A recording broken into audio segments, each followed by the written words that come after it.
There are 8 people in the Bible who looked God in the face and said, "You are wrong." Not silently, not in their hearts, not in some vague inner turmoil that theologians would later clean up and make presentable. Out loud, on the record, in the text. And what God did next will contradict almost everything you have been taught about faith. Because if you grew up in any kind of church, Catholic, Protestant, evangelical, Pentecostal, it does not matter. You were taught one central, unshakable rule about your relationship with God. You do not question Him. You do not argue with Him. You do not stand before the Creator of the universe and say, "I think you got this wrong."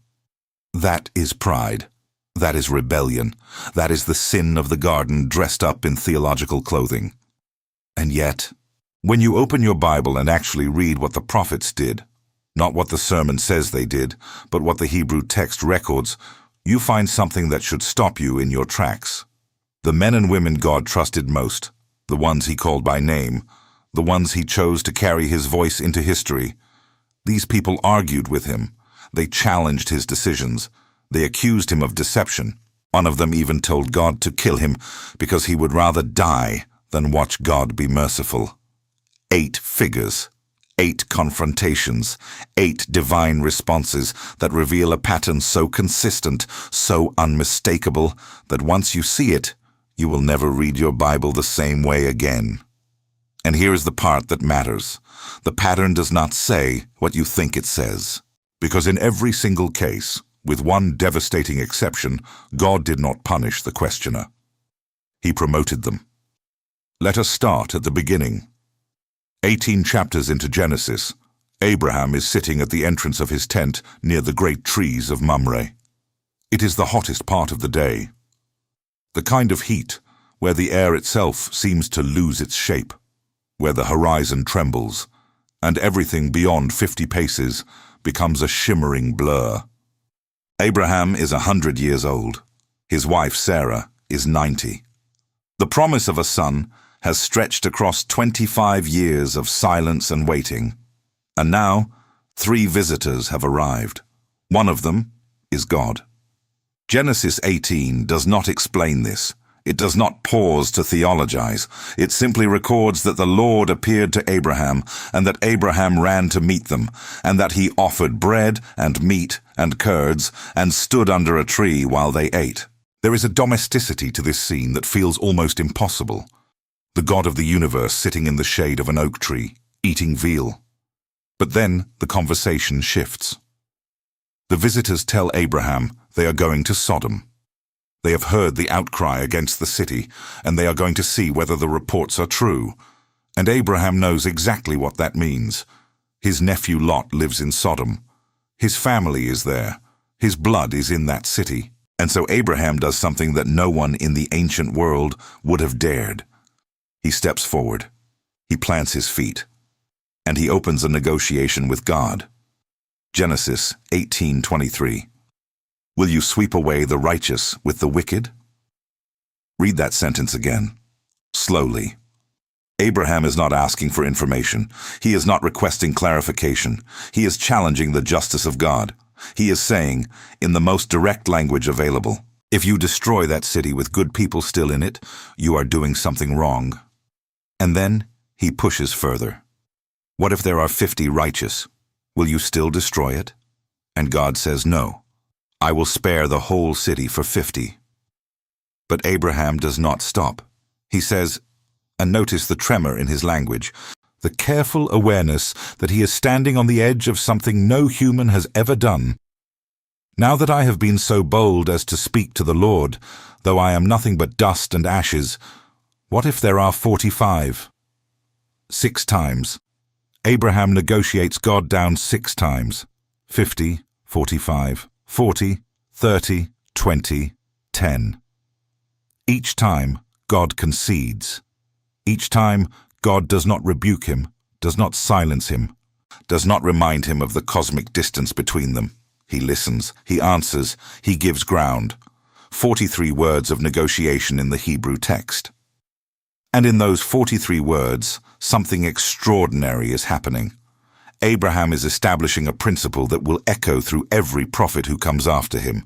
You can argue with God and survive. But here is what nobody talks about. Abraham was not the only one bold enough to negotiate with God. Someone else took it even further. 5 objections, back, to God's face. And this one was not a patriarch sitting under a shady tree. This one was a fugitive standing in front of a fire that would not die. Moses was 80 years old when he saw the burning bush. 80. He had spent 40 years in Pharaoh's court and 40 years in the wilderness of Midian, herding sheep that were not even his. They belonged to his father-in-law, Jethro. For 4 decades, Moses had been nobody. No title, no army, no followers. Just an old man with a staff and a stammer, walking the same dry paths through the same dry hills under the same silent sky. And then the bush. Exodus 3:4. God calls his name. Moses, Moses. And Moses says, "Here I am." And God gives him the assignment that will reshape the entire ancient world. Go to Pharaoh. Tell him to release my people. Lead 2 million slaves out of Egypt and into the land I promised their ancestors. And Moses says no. Not once. 5 times. The first objection. Who am I that I should go to Pharaoh? Exodus 3:11. A question of identity. I am nobody. The second objection. Suppose I go to the Israelites and they ask me your name. What should I tell them? Exodus 3:13. A question of authority. I do not even know what to call you.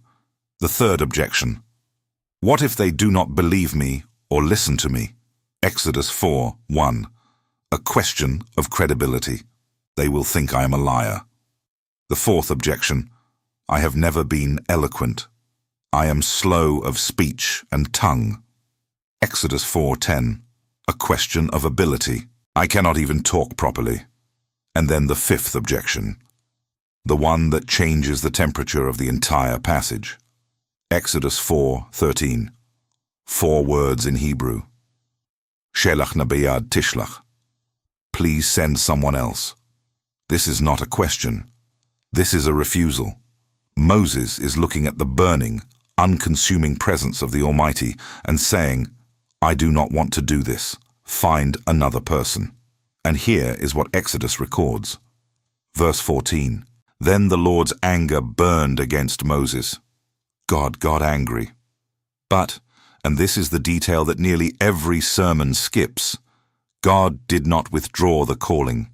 He did not choose someone else. He did not smite Moses or turn away in divine frustration. He got angry, yes.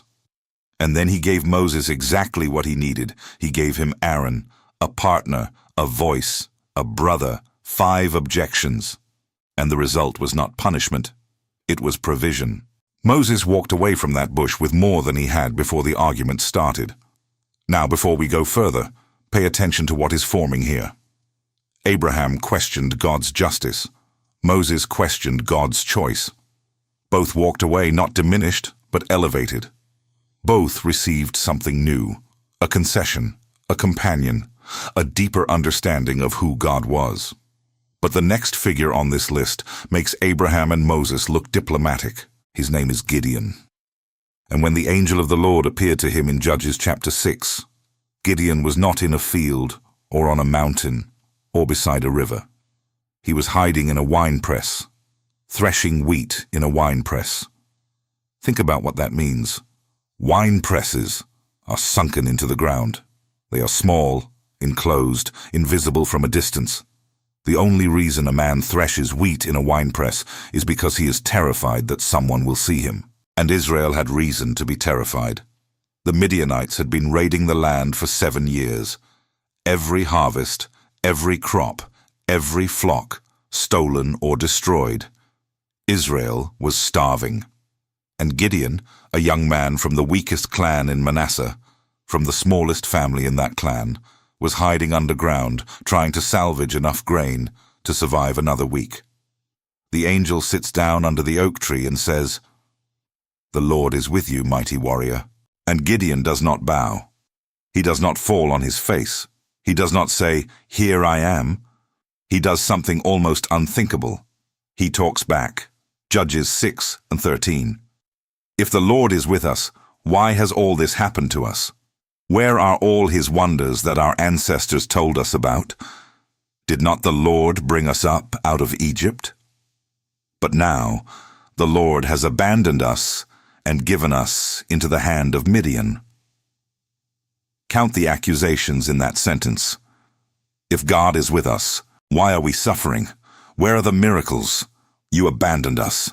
3 charges, direct, unfiltered, not a prayer, an indictment, and God's response. He does not correct Gideon. He does not address the accusation at all. He simply says, in verse 14, "Go in the strength you have, and save Israel out of Midian's hand. Am I not sending you?"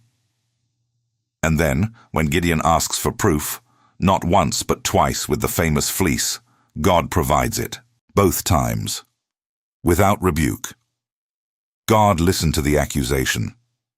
And then he gave Gideon the mission anyway, as if the questioning itself was the qualification. And then Habakkuk does something that no other prophet dares. He does not just question God, he accuses him. Habakkuk is one of the most overlooked books in the entire Bible. 12 chapters of minor prophets that most people skip between Zephaniah and Haggai, and buried in the middle of them is a man who opens his prophecy not with "Thus says the Lord," but with a lawsuit. Habakkuk 1:2. "How long, Lord, must I call for help, but you do not listen? Or cry out to you, violence, but you do not save?" The Hebrew word here is critical. The word Habakkuk uses for his complaint is not simply to ask or to pray. Scholars identify the structure of Habakkuk's opening as a rib, a formal legal complaint. The same word used in Israelite courtrooms when one party brings a case against another. Habakkuk is not whispering a prayer. He is filing a lawsuit against God, and the charges are severe. You do not listen, you do not save. I cry out, and you look the other way. Verse 3. Why do you make me look at injustice? Why do you tolerate wrongdoing? Imagine standing in a courtroom and saying that to the judge. Now imagine the judge created the courtroom, the laws, the city, the nation, the continent, the planet, and every atom in your body. That is what Habakkuk is doing. But the extraordinary thing is not the accusation. It is the response. God answers. And his answer is terrifying in its honesty. He says in Habakkuk 1:5-6, "Look at the nations and watch, and be utterly amazed. For I am going to do something in your days that you would not believe, even if you were told. I am raising up the Babylonians."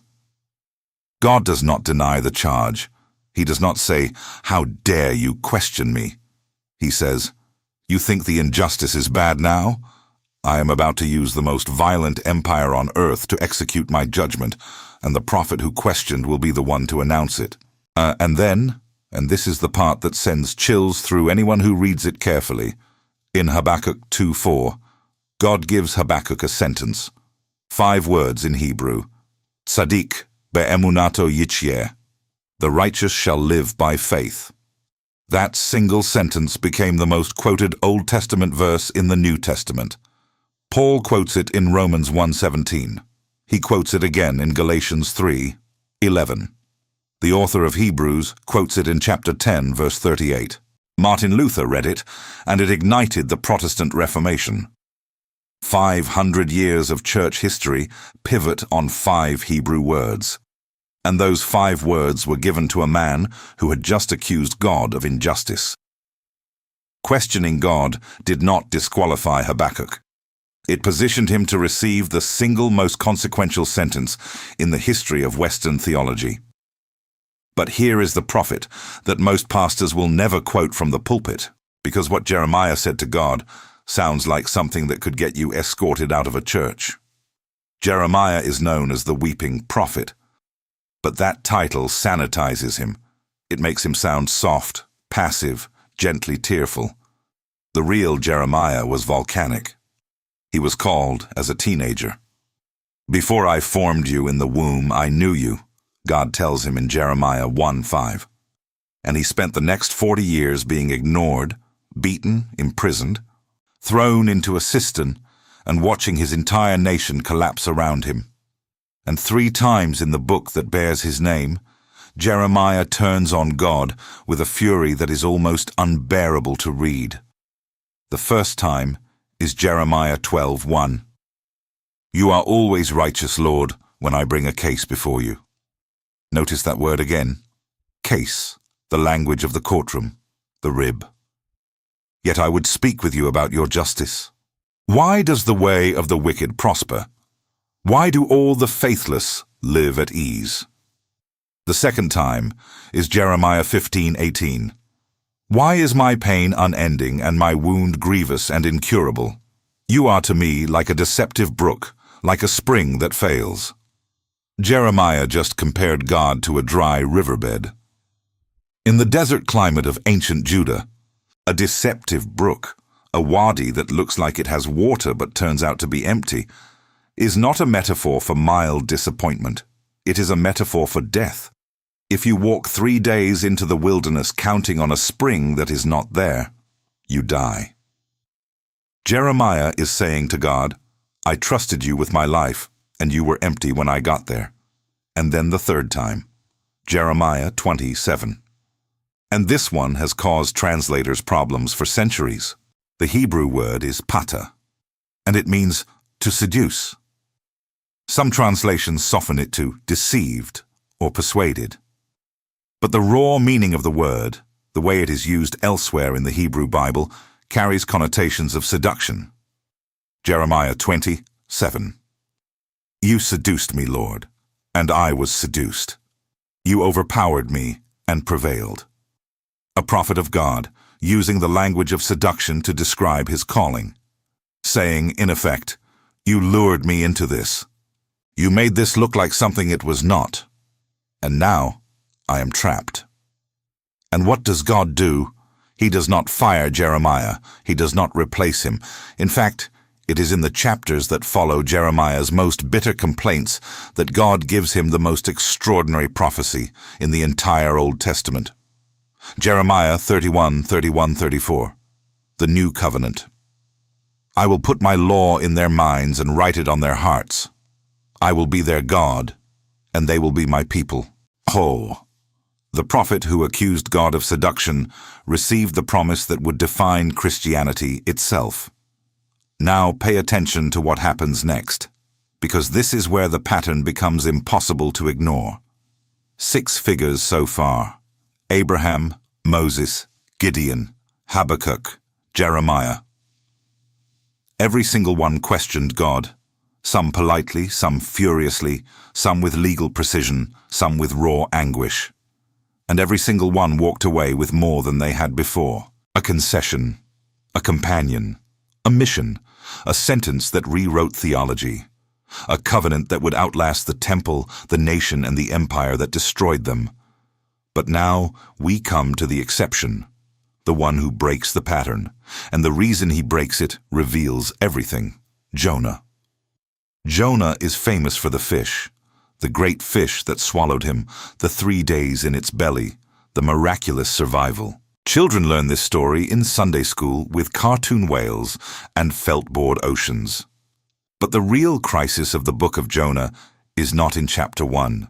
It is not even in chapter 2. It is in chapter 4. And almost no one talks about it. Because in chapter 4, Jonah questions God, just like Abraham, just like Moses, just like all of them. But his question is different, fatally different. Jonah 4:1-3. But to Jonah this seemed very wrong, and he became angry. He prayed to the Lord, "Isn't this what I said, Lord, when I was still at home? That is what I tried to forestall by fleeing to Tarshish. I knew that you are a gracious and compassionate God, slow to anger and abounding in love, a God who relents from sending calamity. Now, Lord, take away my life, for it is better for me to die than to live." Read that carefully. Jonah is not questioning God's justice, like Abraham. He is not questioning God's choice, like Moses. He is not questioning God's silence, like Habakkuk. He is not questioning God's treatment of him, like Jeremiah. He is questioning God's mercy. He is angry because God forgave Nineveh. He is furious because God showed grace to Israel's enemies. He is so enraged by the compassion of God that he asks to die. And God's response to Jonah is unlike his response to any other questioner in the Bible. He does not answer with revelation. He does not give Jonah a covenant, a mission, a sentence, a companion. He asks a question back. Verse 4, "Is it right for you to be angry?" And then he teaches Jonah through a plant. A vine grows overnight and gives Jonah shade. The next day, a worm kills the vine. Jonah is devastated. And God says, "You are concerned about a plant you did not grow, that appeared in a night and died in a night. Should I not be concerned about Nineveh, a city with 120,000 people who cannot tell their right hand from their left?" And then the book ends. No response from Jonah, no resolution, no reconciliation. The book simply stops, in the middle of God's question, as if the text itself is waiting for an answer that never comes. Every other prophet who questioned God received revelation. Jonah questioned God's mercy and received silence. The book of Jonah is the only prophetic book in the Old Testament that ends without the prophet speaking. He is last seen sitting east of the city, alone, in the heat, with a dead plant beside him. But we are not done. Because there are two more figures on this list, and they are perhaps the most important. Job is the oldest story in the Bible. Older than Genesis, most scholars believe. Older than the Pentateuch. A story from the ancient world about a man who lost everything. His wealth, his children, his health, his standing, and refused to accept the explanation that his suffering was punishment for sin. 35 chapters of debate with his friends, 35 chapters of them insisting that God is just, that suffering is caused by sin, that Job must have done something wrong, and 35 chapters of Job saying, "No, I did not. I know I did not, and I will not pretend otherwise to make you comfortable." Job 13:3. "But I desire to speak to the Almighty and to argue my case with God." There is that word again. Argue, make a case, the courtroom, the rib. Job is demanding a trial. He wants to cross-examine God.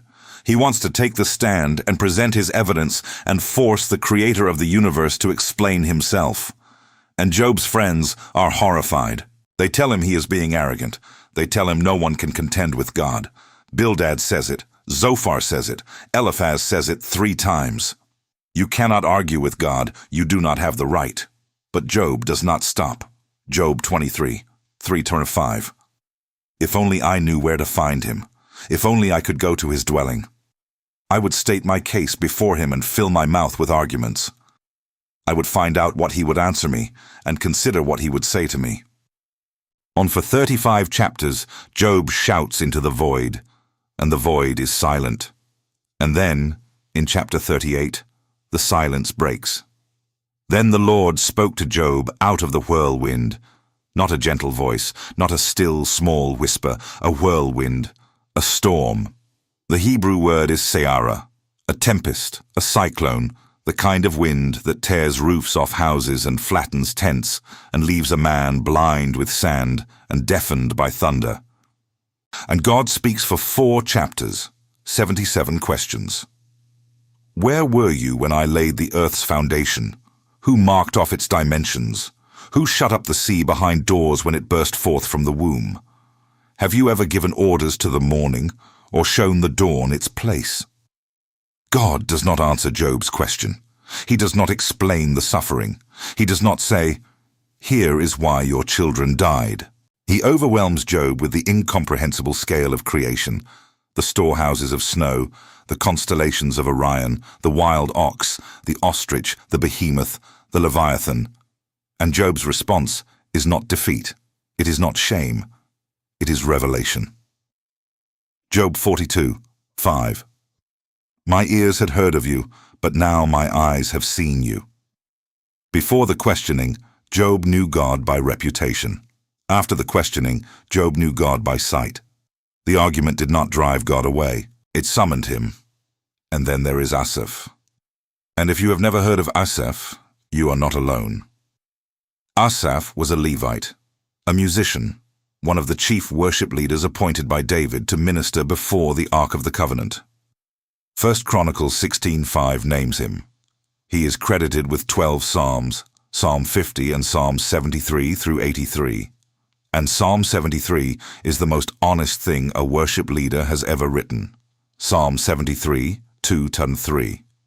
But as for me, my feet had almost slipped. I had nearly lost my foothold, for I envied the arrogant when I saw the prosperity of the wicked. A worship leader, standing in the house of God, confessing envy, confessing that he looked at the wicked and thought, they have it better than I do. Verse 13. Surely in vain I have kept my heart pure and have washed my hands in innocence. All day long I have been afflicted, and every morning brings new punishments. Asaph is saying what every believer is terrified to admit. I did everything right, and it did not matter. The people who do everything wrong are thriving, and I am suffering. What was the point? This is not a minor figure making a minor complaint. This is a man whose entire job was to lead worship, whose identity was built on the goodness of God, standing in the temple and confessing that he almost walked away from all of it. And then verse 17. Till I entered the sanctuary of God, then I understood their final destiny. Asaph's answer did not come from the argument. It came from staying. He did not get a whirlwind like Job. He did not get a bush like Moses. He did not get a covenant like Jeremiah. He simply walked back into the temple, and in the presence of God, the question dissolved. Not because it was answered, but because the answerer was enough. Psalm 73, 25-26. Whom have I in heaven but you? And earth has nothing I desire besides you. My flesh and my heart may fail, but God is the strength of my heart and my portion forever. 8 figures, 8 confrontations. And now, here is the detail that changes everything. Look at the pattern. Not the individual stories. The pattern.